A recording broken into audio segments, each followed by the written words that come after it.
The furniture repair shop job. I was job hunting and came across an ad on Craigslist. It read, "Looking for an assistant in a furniture repair shop. No experience necessary. We'll teach you everything.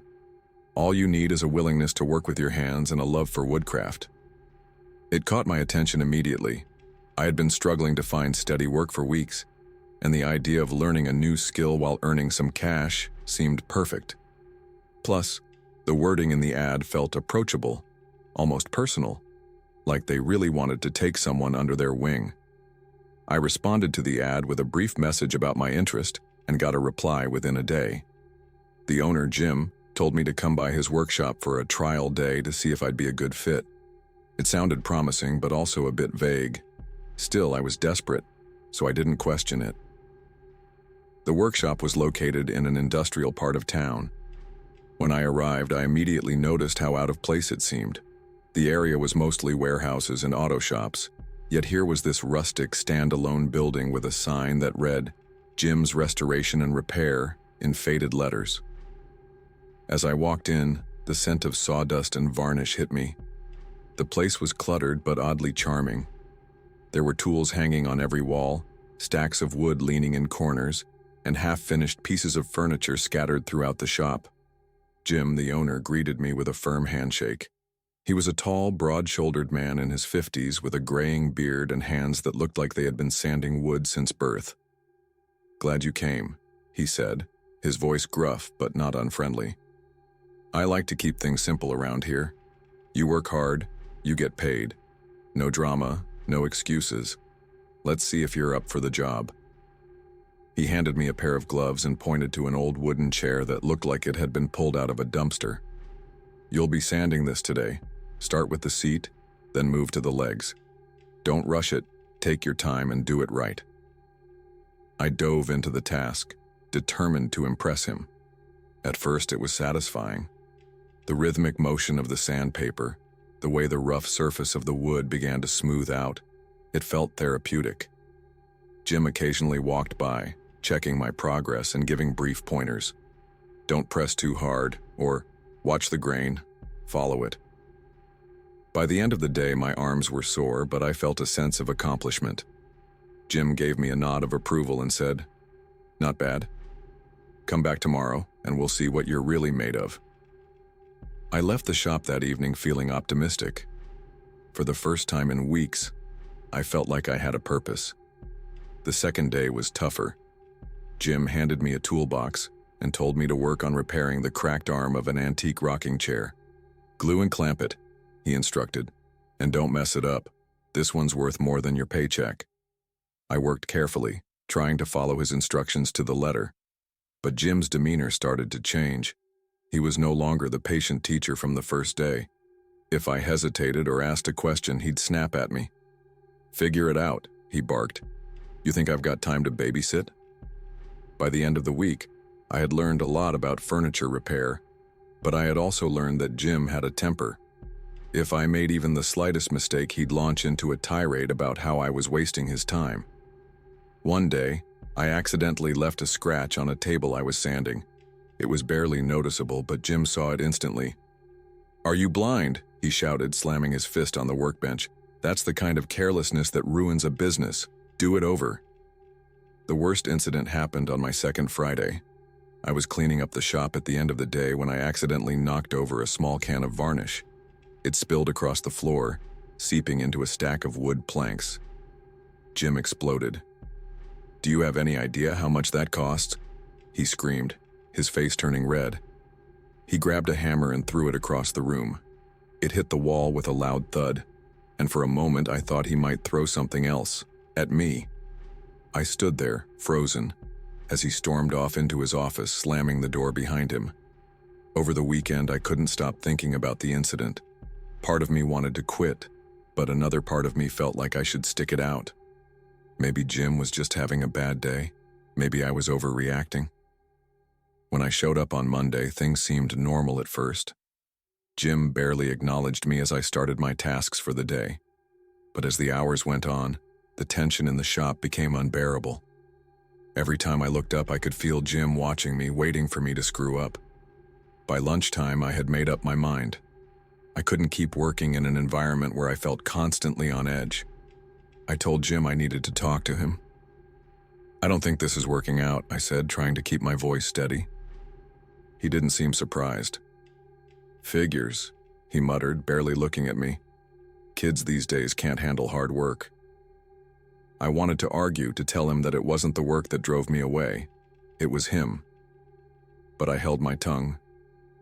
I just nodded, handed back the gloves he had given me on the first day, and walked out of the shop. So, yeah, the furniture repair job didn't work out for me. I learned a few things about woodworking, but I also learned that sometimes it's not about the job itself, it's about the people you work with. On to the next Craigslist adventure, the mystery cleaning job. Here's another story of how I was job hunting and came across an ad on Craigslist. This time it was something simple. Evening cleaning help needed. 3 hours a night. Cash paid daily. No experience necessary. Location: warehouse district. It seemed straightforward enough. I'd done some cleaning jobs before, and the promise of daily cash pay sounded perfect for covering my immediate bills. Plus, it was only 3 hours a night. How bad could it be? I emailed the contact listed in the ad and got a reply almost instantly. The man, who introduced himself as Mr. Brooks, didn't ask many questions.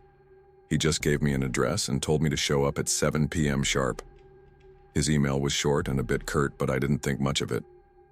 When I arrived at the address, the place looked odd. It wasn't a regular office building or even a warehouse. It was an old 2-story brick building with blacked-out windows. There was no sign or anything indicating what the business might be.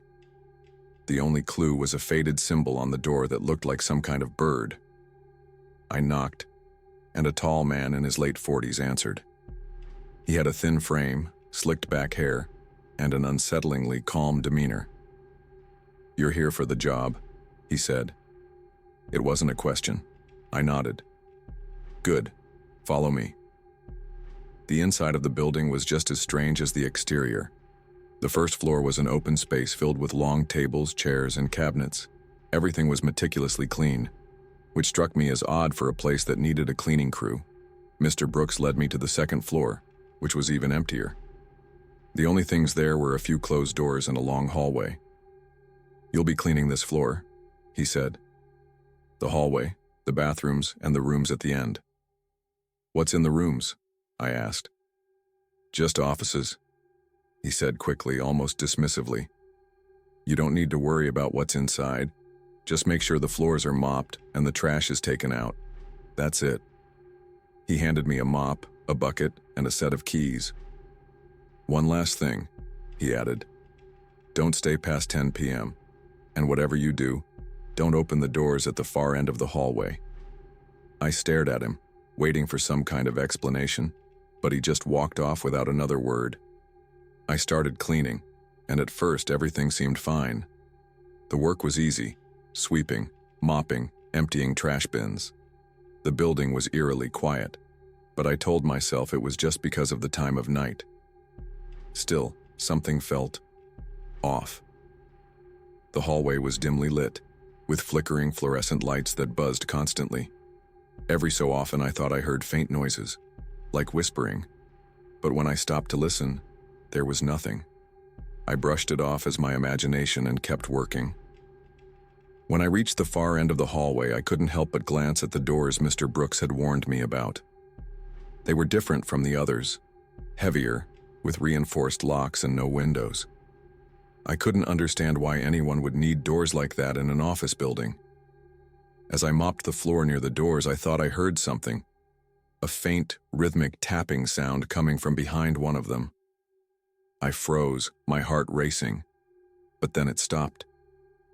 "It's just the pipes," I whispered to myself, trying to stay calm. Old building, pipes make noise. I finished up the hallway as quickly as I could and moved on to the bathrooms.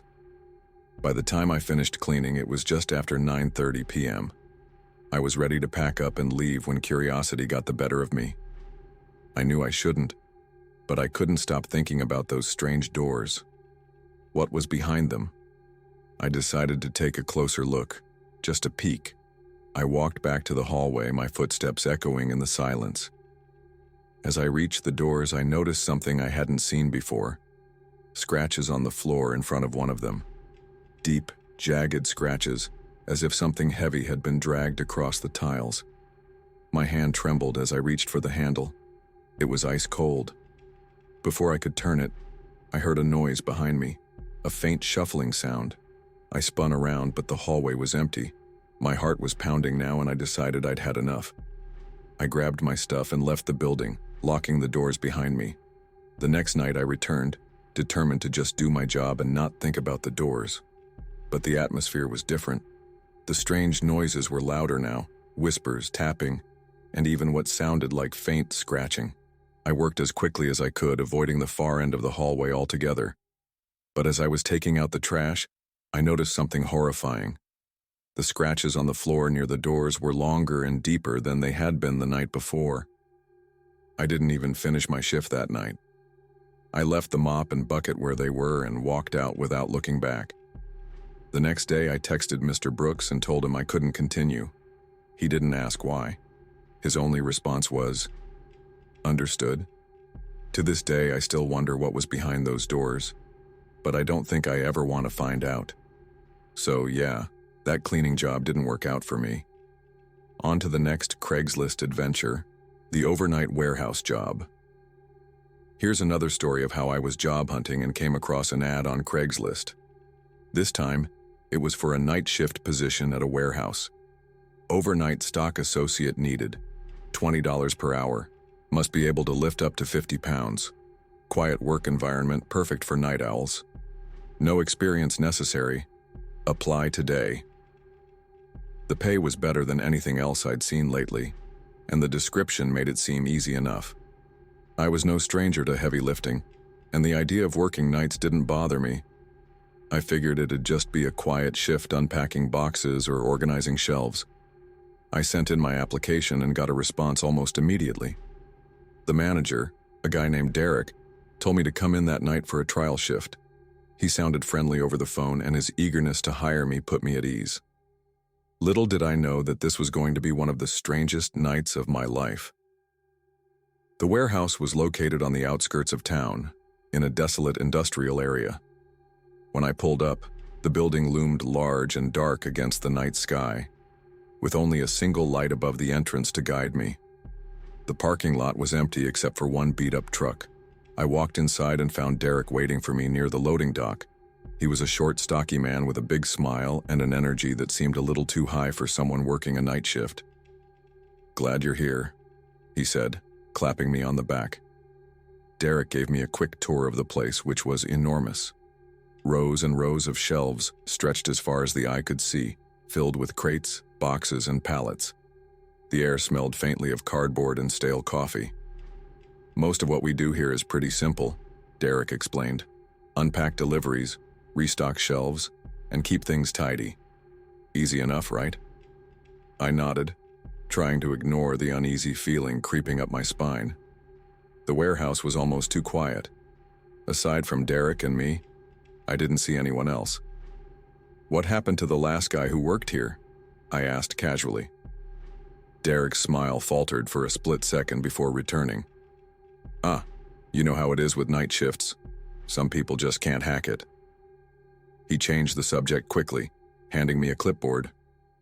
"Let's get started." For the first couple of hours, everything seemed normal. Derek assigned me to restock some shelves in one of the back aisles while he handled inventory up front. The work was straightforward, if a bit tedious. But as the night went on, I started noticing strange things. The first was the noise. Every so often I'd hear something, a faint creak, a soft shuffle, or a distant thud. At first I thought it was just the building settling or maybe Derek moving around. But when I asked him about it during one of our breaks, he just shrugged. "Probably the wind," he said, even though there wasn't a single window in the place. The second thing I noticed was the crates. Most of them were standard, labeled with barcodes and shipping information. But there were a few scattered here and there that were completely unmarked.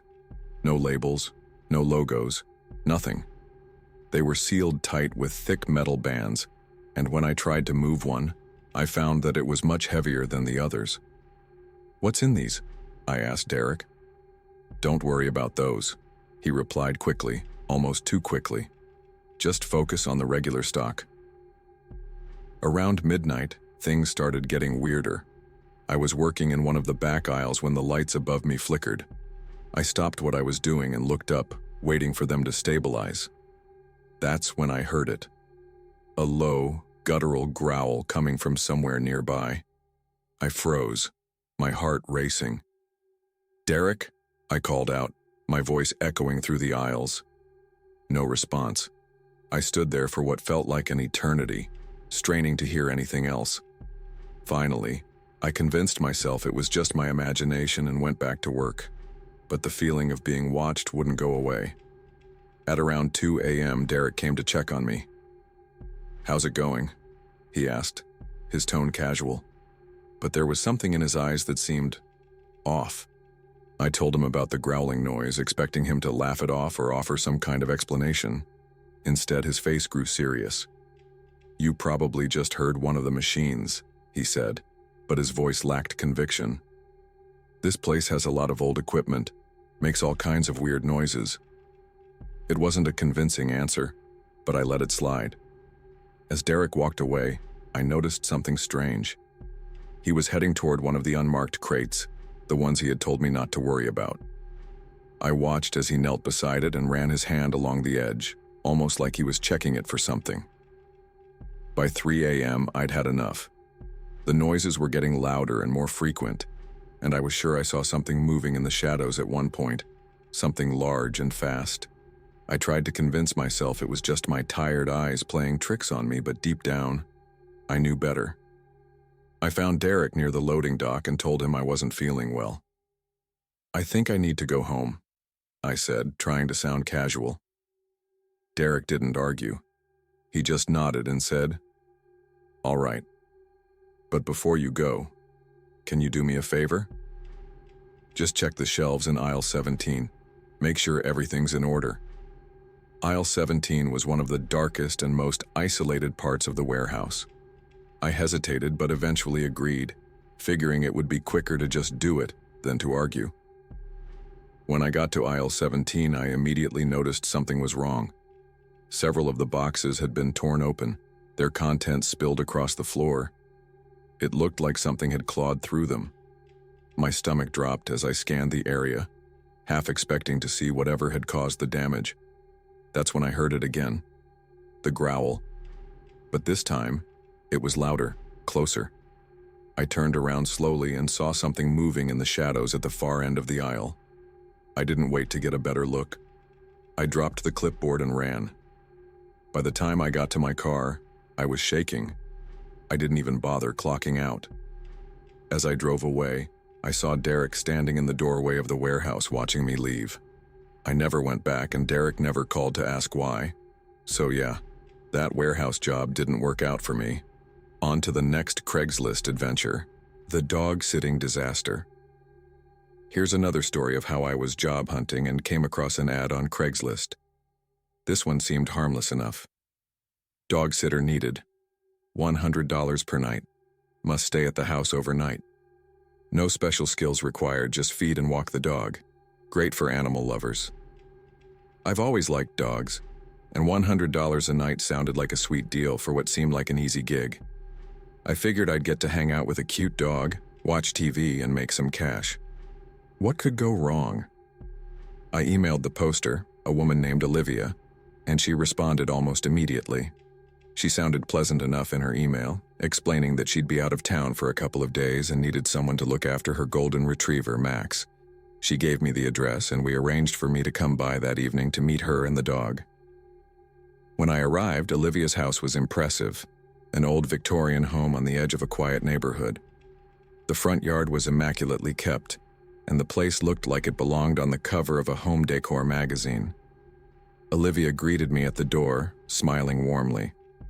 She was in her late 30s, dressed in business attire, and seemed friendly but rushed. "Thanks so much for doing this," she said, ushering me inside. "Max is a sweetheart and he's really low maintenance. Just make sure he's fed, Walked in the evening and doesn't get into any trouble. Max trotted over, wagging his tail. He was a big golden retriever, and Olivia wasn't lying. He was adorable. He nudged my hand with his nose, and I was instantly sold on the job. Olivia walked me through the basics.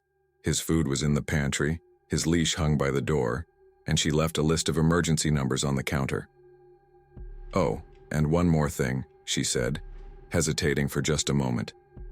"Max doesn't like the basement. He gets really anxious if he even hears the door open, so just leave it alone, okay?"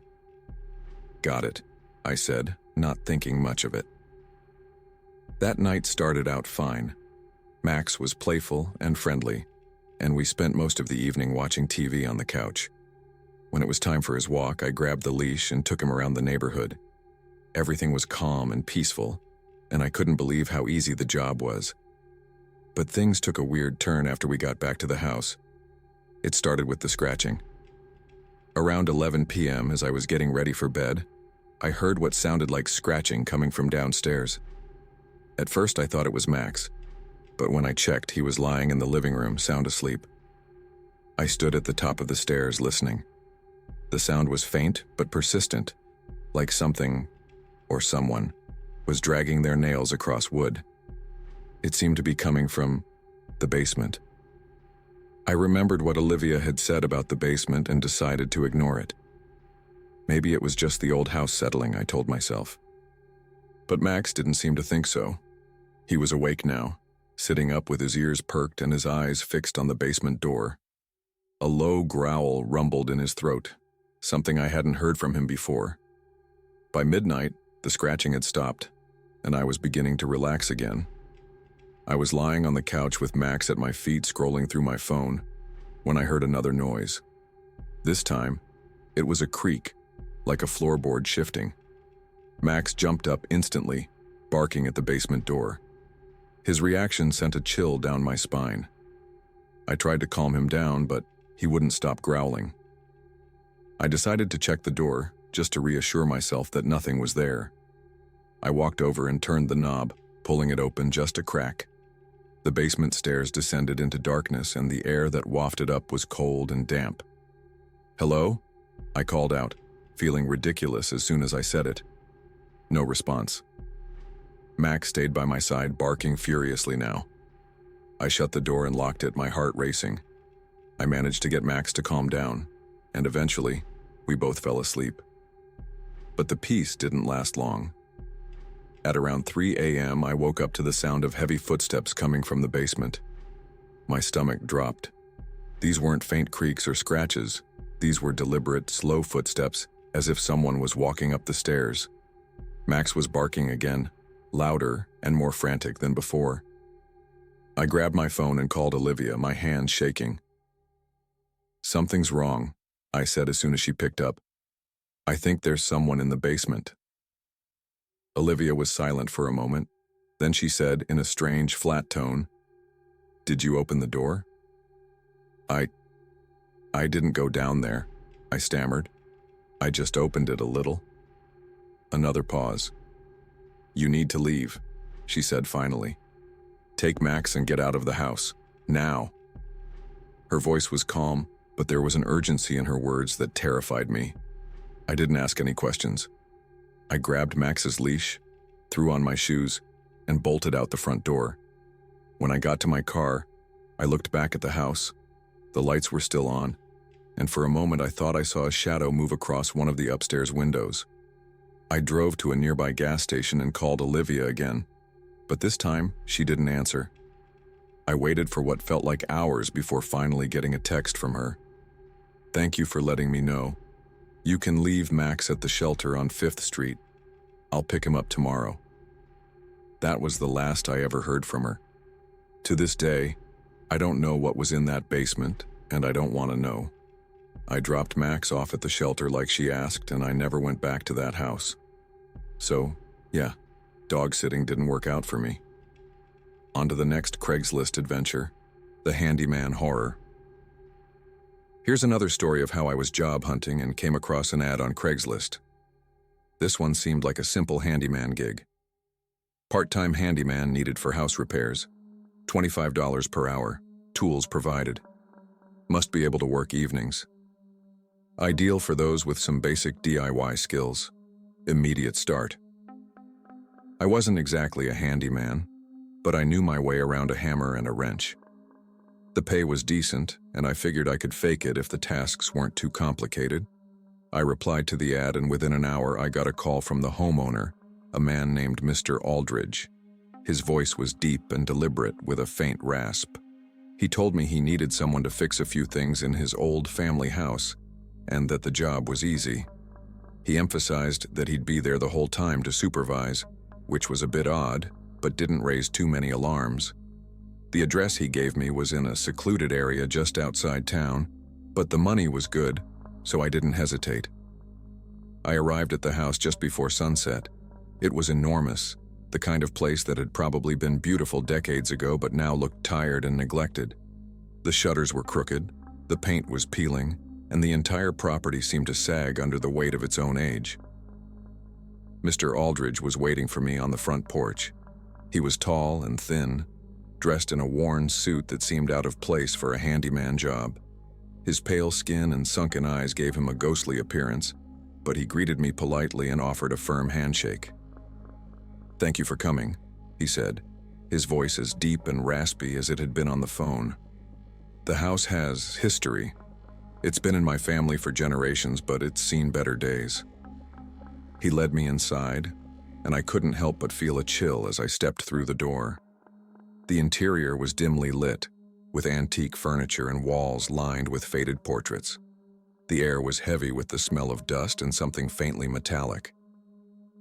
"The work is simple," Mr. Aldridge said, gesturing toward a small toolbox by the stairs. "A few loose floorboards, a broken window latch, and a door that needs fixing. Shouldn't take you more than a few hours." I started in the living room, where one of the floorboards was sticking up at an awkward angle. As I pried it loose to refit it, I noticed something odd. The underside of the board was covered in deep scratches like claw marks. I frowned, running my fingers over the grooves. "Any idea what caused this?" I asked. Mr. Aldridge, who had been watching me from the doorway, simply shook his head. "Old house," he said vaguely. "It creaks and groans. Nothing to worry about." I replaced the board and moved on to the next task, a window in the kitchen that wouldn't stay closed. As I worked on the latch, I heard a faint tapping sound coming from upstairs. "Is someone else here?" I asked, glancing toward the ceiling. Mr. Aldridge stiffened. "No," he said quickly. "It's just the two of us." I wanted to believe him, but the tapping continued, steady and deliberate, like someone drumming their fingers on wood. The final task was a door at the end of a long hallway on the second floor. The house felt even colder up there, and the hallway was lined with old portraits, their eyes seeming to follow me as I walked past. The door itself was warped and stuck in its frame.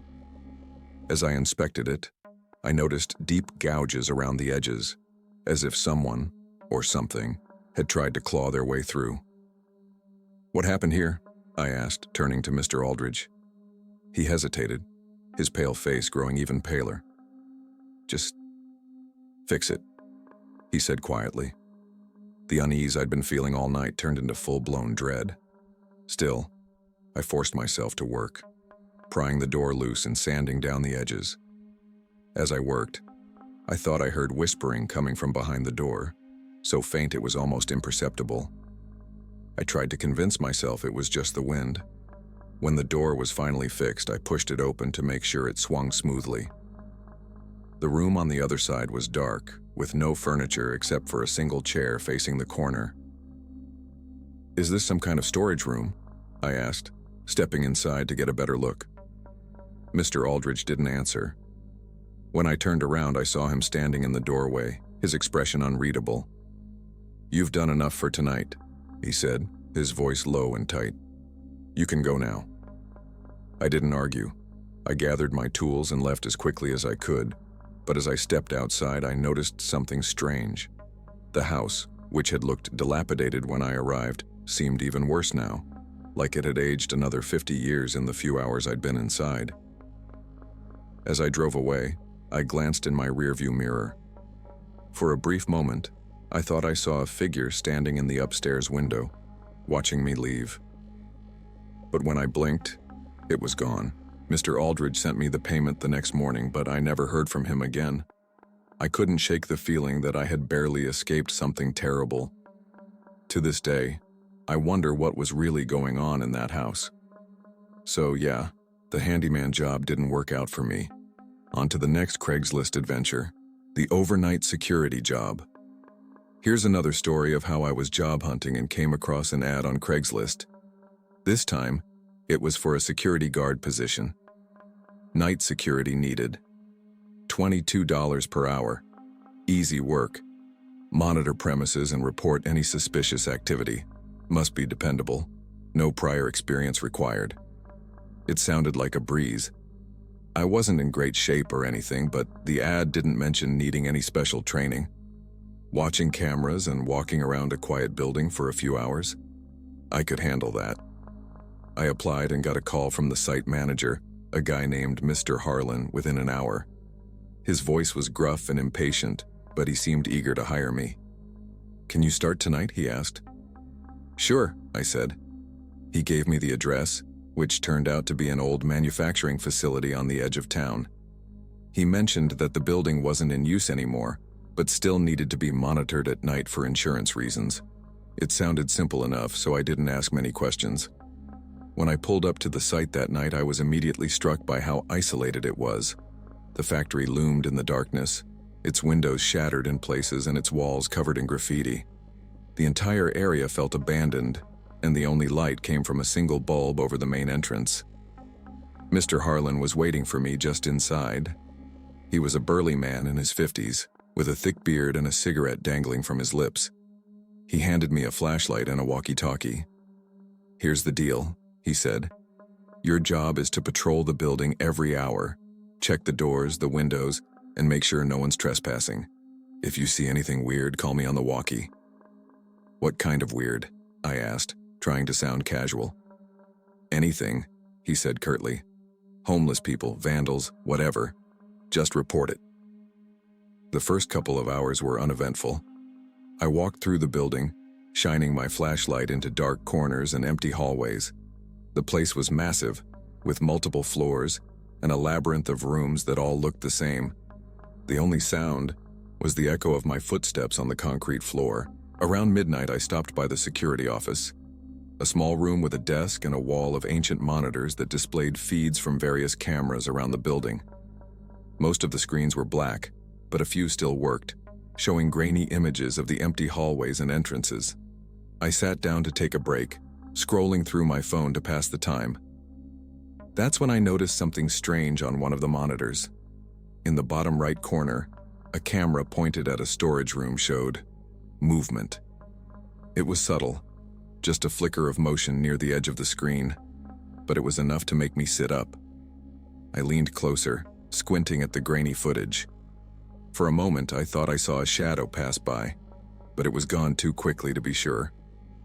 I grabbed the walkie-talkie and called Mr. Harlan. "Hey, I think I saw something on one of the cameras," I said, trying to keep my voice steady. "What kind of something?" he asked. "I'm not sure. It might have been a shadow or, I don't know. Could have been nothing." There was a pause before he responded. "Check it out," he said finally. I really didn't want to check it out, but I didn't want to look like a coward either. I grabbed my flashlight and headed toward the storage room. The air grew colder as I walked, and the sound of my footsteps seemed louder, almost amplified. When I reached the storage room, the door was slightly ajar. I pushed it open slowly, shining my flashlight inside.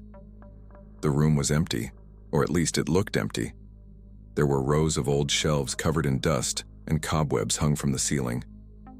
I stepped inside, my flashlight beam cutting through the darkness. "Hello?" I called out, feeling stupid the moment the word left my mouth. No answer. I was about to turn around and leave when I heard it.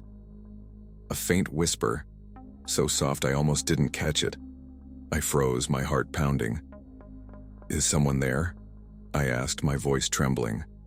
The whisper came again, louder this time, but I couldn't make out what it was saying. It sounded like it was coming from the far corner of the room, where the shelves cast long, eerie shadows. I took a step closer, and that's when I saw it. A figure crouched behind one of the shelves. "Hey!" I shouted, raising my flashlight. "You're not supposed to be here." The figure didn't move. It was hunched over, its back turned to me, and it looked wrong. Its proportions were all off, like its limbs were too long and its posture was unnatural. "Get out of here!" I shouted again, taking a shaky step forward. The figure turned its head slowly, and I felt the blood drain from my face. Its eyes were black, completely black, and its face was pale and expressionless. I didn't wait to see what it would do next. I bolted out of the room, slamming the door behind me. When I got back to the security office, I was shaking so badly I could barely hold the walkie-talkie. I called Mr. Harlan again, my voice barely above a whisper. "There's something in the building," I said. "What do you mean, something?" he asked.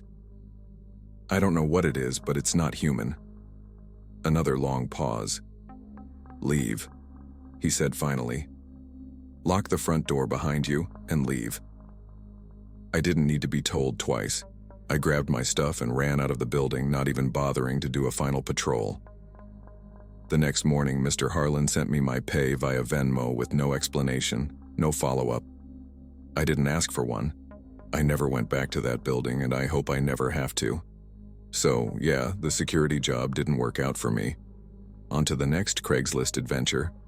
The freelance photographer gig. Here's another story of how I was job hunting and came across an ad on Craigslist. This one sounded intriguing. Freelance photographer needed. Pay negotiable. Must be available evenings. No professional experience required, but you must own a decent camera. Perfect for hobbyists or aspiring photographers. I had a second-hand DSLR camera I used for fun, and while I wasn't a pro, I figured I could handle taking some basic photos. The idea of getting paid to do something creative was exciting, and the ad didn't give off any red flags. I replied, and within an hour, I got a response from someone named Mr. Lyle. His email was brief but professional. He explained that he needed someone to photograph a few abandoned properties for an upcoming art project. The pay was $300 for one evening of work, and all I had to do was take pictures of specific locations he'd provide. It sounded easy enough, so I agreed. Mr. Lyle sent me a list of 3 addresses, along with instructions to meet him at the first location at 7 p.m. When I arrived at the first location, I was surprised by how desolate it was. It was an old house on the outskirts of town, surrounded by overgrown weeds and broken-down fences. The place looked like it had been abandoned for decades. Mr. Lyle was already there, leaning against his car. He was a tall, thin man dressed in a long black coat, with glasses that reflected the last rays of sunlight. Something about him felt off. Maybe it was the way he didn't smile when he greeted me, or how he seemed to avoid making eye contact. "Thanks for coming," he said, handing me a printed list of instructions. "I need interior and exterior shots. Be sure to get plenty of angles and focus on any unique details. Broken windows, peeling paint, things like that." "What's this for, if you don't mind me asking?" I said, trying to make conversation. "An art project," he said curtly. "Nothing you need to worry about." I started with the exterior shots, circling the house and snapping pictures of its sagging roof, shattered windows, and rusted gutters. The property had an eerie stillness to it, as if it had been frozen in time. When I finished outside, I moved to the interior. The door creaked loudly as I pushed it open, and the smell of mildew and decay hit me immediately. The inside was just as run down as the outside, water-stained walls, rotting floorboards, and debris scattered everywhere. I began taking pictures, trying to focus on the details Mr. Lyle had mentioned. A broken mirror hanging crookedly on the wall, a toppled chair covered in cobwebs, a staircase that looked like it might collapse if I so much as touched it. As I moved through the house, I couldn't shake the feeling that I wasn't alone. Every so often, I'd hear a faint noise, like a floorboard creaking or something rustling in another room. "Hello?" I called out, my voice echoing through the empty house. No response. I told myself it was just the house settling or maybe an animal scurrying around. Still, I couldn't help but feel uneasy. The weirdness started when I reviewed the photos on my camera. Most of them looked fine, but a few had strange distortions, blurry smudges or faint streaks of light that I couldn't explain. At first, I thought it was a problem with my camera, but the distortions only appeared in certain photos. One shot, in particular, sent chills down my spine. It was of the broken mirror in the living room. At first glance, it looked normal. But when I zoomed in, I noticed something in the reflection. A shadowy figure standing in the doorway behind me. I immediately turned around, but there was nothing there. I finished up at the first house as quickly as I could and met Mr. Lyle outside. "Everything okay?" he asked, his tone casual. "Yeah," I lied, handing him the camera to review the shots. He scrolled through the photos, nodding occasionally. "Good work," he said. "Ready for the next location?" I wanted to say no, to call it a night and go home, but I didn't want to seem unprofessional, and I really needed the money. So I agreed. The second location was even worse. It was an abandoned factory on the edge of a wooded area, with broken windows that stared out like dead eyes. The air felt heavy as I stepped inside, and every sound, every creak of the floor, every drip of water seemed amplified. As I was taking photos, I started noticing the same strange distortions on my camera, blurry shapes that almost looked like faces. In one shot, taken in a dark hallway, I swore I saw a handprint smeared across the wall that hadn't been there when I walked by. And then there were the whispers. At first I thought I was imagining them. Soft, almost inaudible murmurs that seemed to come from just out of sight. But the longer I stayed, the louder they grew. I was about to head back to Mr. Lyle when I heard a loud crash from somewhere deeper in the building. My first instinct was to run, but curiosity got the better of me. I followed the sound to a large open room filled with rusted machinery. There, in the middle of the floor, was a pile of broken glass that hadn't been there before. I raised my camera to take a picture, but the second I pressed the shutter, the whispers stopped. The silence was deafening, and then, from the corner of my eye, I saw movement, a dark figure darting behind one of the machines. That was it. I was done. I ran back to the entrance, where Mr. Lyle was waiting. "I'm not going to the third location," I said, handing him the camera. He didn't seem surprised. "Fair enough," he said, his tone oddly calm. He handed me an envelope with my payment. "You've done more than enough." As I drove away, I glanced in my rearview mirror. Mr. Lyle was still standing there watching me leave.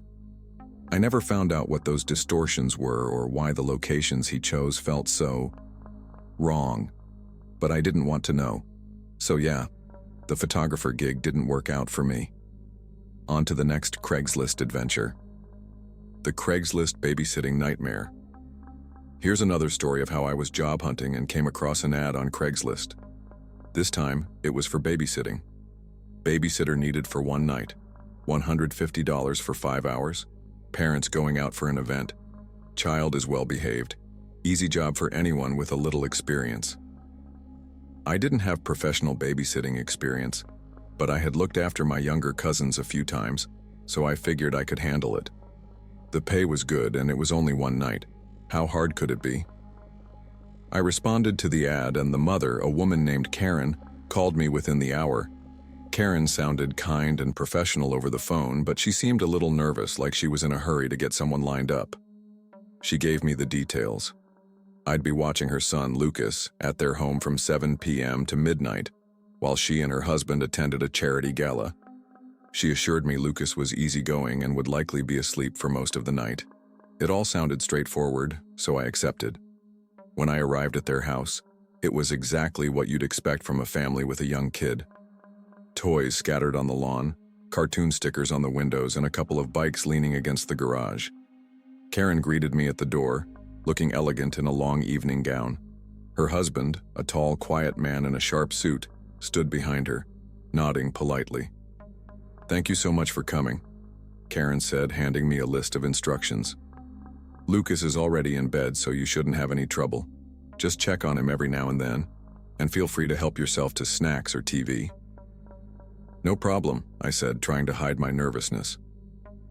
"Oh, and one more thing," Karen added, lowering her voice. "Lucas has an active imagination. He sometimes talks about seeing things that aren't there, especially at night. It's nothing to worry about, but if he mentions anything strange, just reassure him." That struck me as a little odd, but I brushed it off. Kids say weird stuff all the time, right? After they left, the house was eerily quiet. I settled on the couch with the TV on low, flipping through channels to keep myself occupied. Every now and then, I glanced at the baby monitor Karen had left on the coffee table. The screen showed a grainy black and white feed of Lucas's bedroom. At first, everything was normal. Lucas was sound asleep, tucked under a blanket with his favorite stuffed dinosaur beside him. But around 9 p.m., things started getting strange. I glanced at the monitor and noticed that Lucas had shifted positions. He was now sitting up in bed, staring toward the corner of the room. I couldn't see what he was looking at. The camera didn't capture that part of the room, but he looked completely fixated. I grabbed the walkie-talkie attached to the monitor. "Hey buddy, everything okay?" I said, trying to keep my tone light. Lucas didn't respond. He just kept staring. I decided to check on him in person. When I entered his room, he was lying back down, his eyes wide open. "Lucas, are you all right?" I whispered. He nodded slowly, clutching his stuffed dinosaur. "The man was watching me," he said, his voice barely audible. A chill ran down my spine. "What man?" I asked, trying to stay calm. "The man in the corner," he said, pointing toward the darkened corner of the room. I turned to look, shining my phone's flashlight into the shadows. The corner was empty, of course, but I couldn't shake the feeling that we weren't alone. "It's just your imagination," I said, forcing a smile. "There's no one here." Lucas nodded again, but he didn't look convinced. Back downstairs, I tried to shake off the weirdness. Kids imagine things all the time, I told myself. Still, I couldn't stop glancing at the baby monitor. Around 10 p.m., I heard it. A faint creaking sound, like someone walking across the floor upstairs. My heart sank. I muted the TV and listened carefully. There it was again. Another creak, followed by what sounded like a door slowly opening. I checked the monitor, but Lucas was still in bed, lying perfectly still. I grabbed my phone and texted Karen, "Hey, everything's fine, but do you have a housekeeper or anyone else who might be here tonight?" Her response came almost immediately. "No, it's just you and Lucas." "Why?" My stomach dropped. I decided to do a sweep of the house, starting upstairs. Armed with nothing but my phone flashlight, I checked every room, closet, and corner. Everything was empty, just as it should be. But as I passed by Lucas's room, I noticed something chilling. His bedroom door, which I had left slightly open, was now completely closed. I hesitated, my hand hovering over the doorknob. "Lucas?" I called out softly. No answer. I pushed the door open slowly, and what I saw nearly made me drop my phone. Lucas was standing in the middle of the room, staring at the same corner as before. "Lucas, what are you doing?" I asked, my voice shaking. He turned to me, his face pale. "He's mad," he said. "Who's mad?" "The man," Lucas whispered. "He doesn't like when you're here." I grabbed Lucas and took him downstairs, determined to wait in the living room until his parents got home. I locked the front door, double-checked the windows, and kept Lucas close to me. But the house didn't feel safe anymore. The creaking upstairs continued, louder now, and the faint sound of footsteps seemed to echo through the halls. At one point, the baby monitor, which I had brought downstairs, flickered. For a brief moment, the screen showed something impossible. An outline of a tall, shadowy figure standing in the corner of Lucas's room. And then it was gone. When Karen and her husband finally got home just after midnight, I didn't even wait for them to ask how things went. "I think your house is haunted," I blurted out, holding Lucas close. Karen froze, her face going pale. Her husband looked at her, confused. "Did you tell her?" he asked. "Tell me what?" I demanded. Karen hesitated, then sighed. "We've had some strange things happen here before," she admitted, "but it's nothing dangerous, just unsettling." Unsettling didn't even begin to cover it. I handed Lucas over, took my payment, and got out of there as fast as I could. So, yeah, babysitting didn't work out for me. On to the next Craigslist adventure, the Craigslist delivery job that went wrong. Here's another story of how I was job hunting and came across an ad on Craigslist. This one sounded like easy money. Delivery driver needed for a one-time gig. $250 for 2 to 3 hours of work. Must have a car and a valid driver's license. Package is small and lightweight. No heavy lifting required. I was broke, so $250 for a few hours of driving sounded like a dream. The ad didn't specify what I'd be delivering, but I figured it was probably something boring like documents or small merchandise. I replied, and within an hour, someone named Mr. Evans called me. His voice was calm and polite, but there was something oddly formal about the way he spoke. He gave me an address to pick up the package and said I'd be delivering it to a location 2 towns over. "No need to ask questions," he said. "Just deliver it promptly, and you'll be paid in cash." I didn't think too hard about it. I needed the money. When I arrived at the pickup location, I was a little surprised. It wasn't a business or a house. It was a parking lot behind an old abandoned strip mall. There were no streetlights, just the faint glow of my car's headlights illuminating the cracked asphalt. Mr. Evans was waiting for me, leaning against a black SUV.